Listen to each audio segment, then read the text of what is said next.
Monday through Friday at 9:05 p.m. Eastern Time. You can find us on the Exceptional Conservative Network, TheExceptionalConservativeshow.com. I'm Ken McClinton. I'm the president of TECN TV and the host of the Exceptional Conservative Show. With us tonight is a brilliant woman who is as bold as she is courageous. Deborah Evans Bailey. She is the head of Kendra Smith Family Lifeline Movement. You can find it at kendrasmithflm.org. kendrasmithflm.org. She has a number of great ideas in which she wishes your support. Your donations would be greatly benefiting, not just to the cause and the remembrance, but as well the improvement of the community, scholarships and things of that particular nature. Welcome to the program, Deborah. We are recording this particular hour, this particular segment of the hour, and you will find it on YouTube television tomorrow morning for your viewing pleasure. Deborah, let me take you back for a moment, and forgive me for doing so. But it's Monday night, September the 6th in 2004. And there was a knock at your door or a phone call. What were your thoughts at the moment that you heard from the Metropolitan Police Department that something was wrong? Well, actually, September the 6th, I actually got a phone call, and it was a call from someone that I still don't know. And that person on the other end said, come up the street, I think your daughter, she said, come up the street to Burbank, I think your daughter got shot. So I just actually went in autopilot and put clothes on and start running around. Well, I stopped down in the basement because my brother was here, and I was like, Brian, just follow me. I didn't know where I was going. Mm-hmm. I just started moving. Yeah. And went around the corner and actually seen a lot of people around there, and I was asking who called me. I didn't see Kendra at first. I didn't see her in a car on the street or anything, but I finally seen Kendra. She was already on a gurney because there was so many people outside, and everybody was touching me, and I just happened to turn to my right, and that's when I see my girl on the gurney getting ready to go into the ambulance. Goodness. What exactly took place? Was it an accident? What exactly took place in which we no longer have Kendra Smith? Well, that particular day, it was Labor Day. And that day, Kendra and my youngest daughter, who was 9 years younger than her, Courtney, and Kendra's baby, my granddaughter, they were cookout here, what you call it, picnic hopping, cookout hopping, and they basically and friends and what have you. From my understanding, Kendra neighborhood associate was calling her and said he wanted to talk or what have you. And by the time Kendra agreed and said, okay, we'll just meet with her, parked her car, gave the baby to my youngest daughter. My youngest daughter came in the house, put the baby in the bed with me. I actually thought everybody was in the house. It was between 9:30, maybe 9:15, 9:30 that evening. I actually heard the gunshots, but I didn't have no idea that everybody didn't come in the house. So once the baby was placed in the bed with me by my youngest daughter, the call came in, and that's when everything just changed. Now, a lot of people who are listening around the country tonight have no idea, no clue whatsoever to the fact that gunshots in our community are a part of life.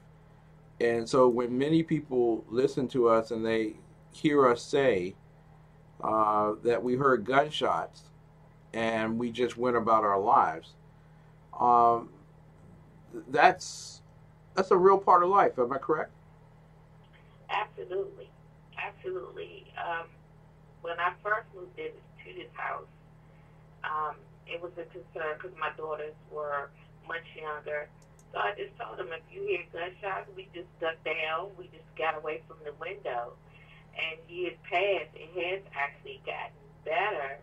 But yes, it was definitely a way of life. You just stay away from the windows if you hear anything that remotely sound like a gunshot.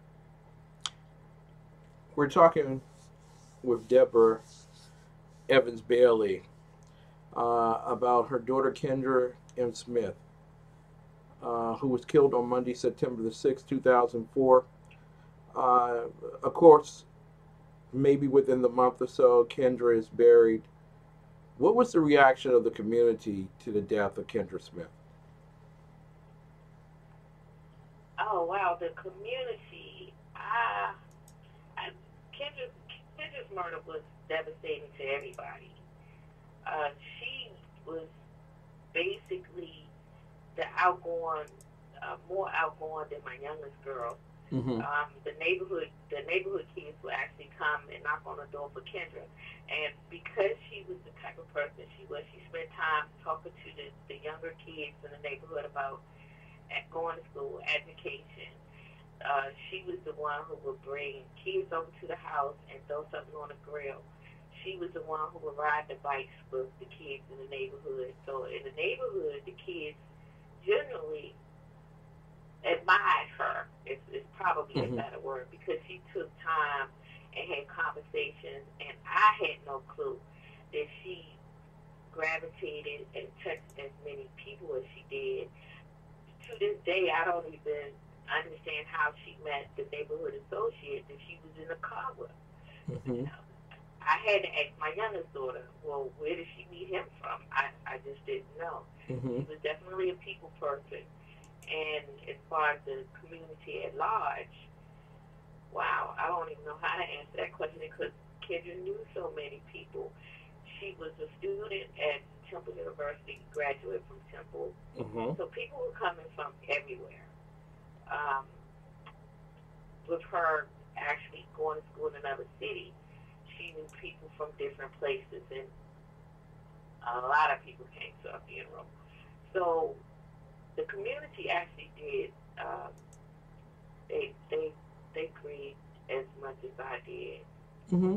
Now, I feel comfortable in saying that, because you and I both know, because we share the same experience. We've been to events and similar effects, and people have this view of Southeast DC. Babies were in gangs or whatever. They're doing drugs. Something went wrong or whatever, and that's the way it was. But Kendra, who is nicknamed Muffy, she graduated from Benjamin Banneker High School. Yes. She obtained her Bachelor of Arts in Communications with a minor in business from Temple University. She went on to study economics and finance in the International Studies program over in Rome. But the thing about, and you know Shanice's history in terms of her academic performance as well, but they shared one common denominator in their personal life. And what was that common denominator? education. Christian. Oh, well, that's a big one. That's a big one. Yeah, that's right. Because that's a big one. Yeah, you mentioned earlier about her Christian walk. How important was it for her in her daily walk and her relationship with Jesus Christ? Well, I have to say that she was more in tune than I even thought. Wow. Yeah. Kendra was. We went to church as a family. My grandfather, he was a preacher.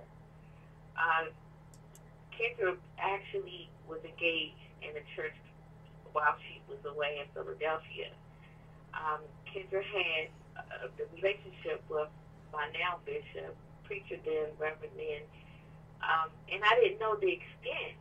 But when he would leave D.C. area to go and do whatever kind of business in Philadelphia, they would have lunch. They would go play golf. They would play chess, and I had no idea. My church is now located in Upper Marlboro, and we went from a sanctuary and built on to that sanctuary, and the bishop felt compelled to actually name a room after Kendra, so it's referred to as the Kendra Smith Resource Room, and that was something that was done without even. He didn't have a conversation with me and say, well, this is what I might do, or I'm thinking about doing it, how you feel about it. It was already done.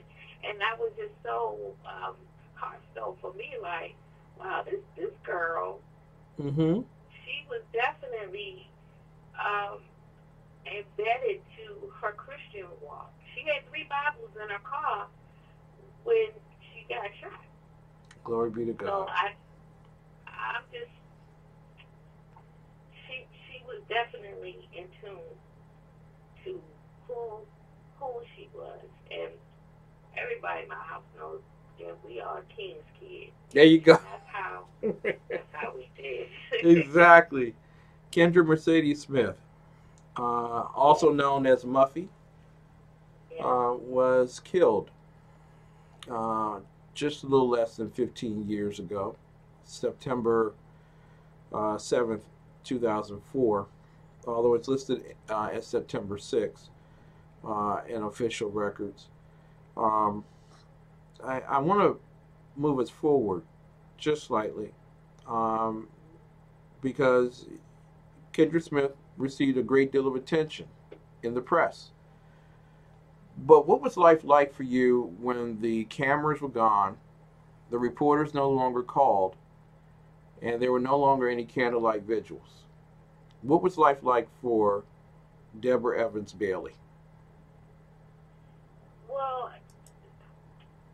I think the turnaround where I felt lost, it was before that. It was after the funeral, homeborn service.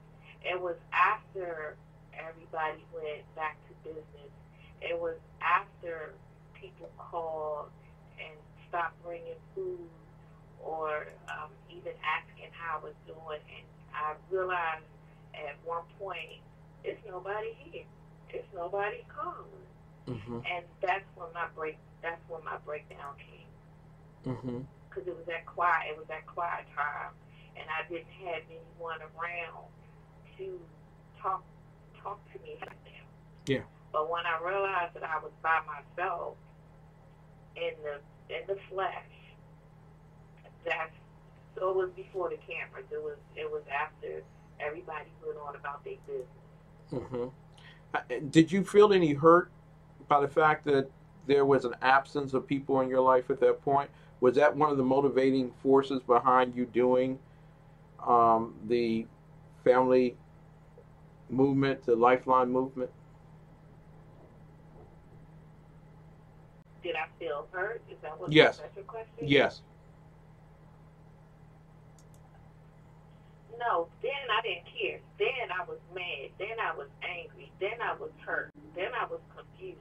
Then I was my own monster because I couldn't understand how that could have possibly happened.